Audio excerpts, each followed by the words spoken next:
Hi guys, in this video we want to talk about belly swelling. You know, the person that wakes up in the morning and their stomach is somewhat flat, but towards the end of the day you feel like you're pregnant, your stomach is bulging out. What is that and how do we correct it?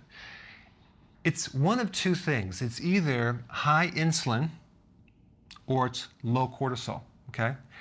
But odds are it's high insulin. It's very rare to have it to be low cortisol, but that could be a factor. So let's first talk about the most common reason. It's high insulin.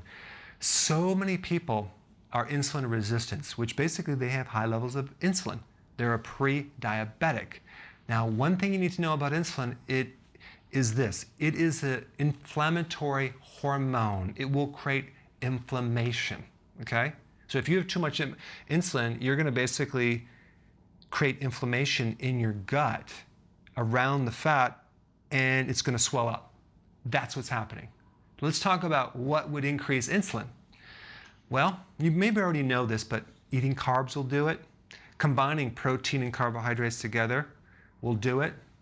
But there's something that's even bigger, and that would be eating in general. Every time you eat, you increase insulin. So I'm not saying don't eat, but I'm just saying the frequency of eating. If you do 5 small meals a day, if you do 3 meals a day and you snack at night, boom, you're going to swell your belly, okay? So really, it's the spike of insulin because you're eating. So one of the best things to do to fix this is to do intermittent fasting. No more snacks. Start with 3 meals a day, okay?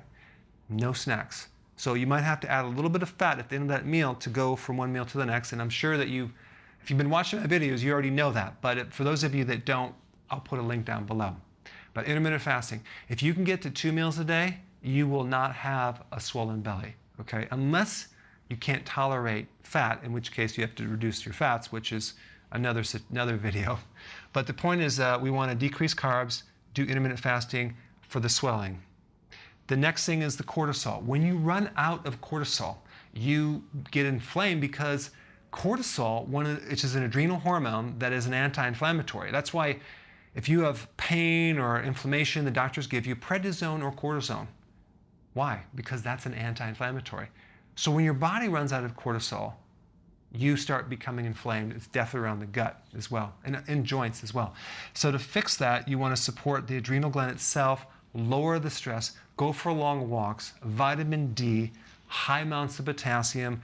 I'll put the link down below to get more data on that if you need to go into this, but mainly it's going to be this one right here. All right? Go ahead and apply this and tell me what you think.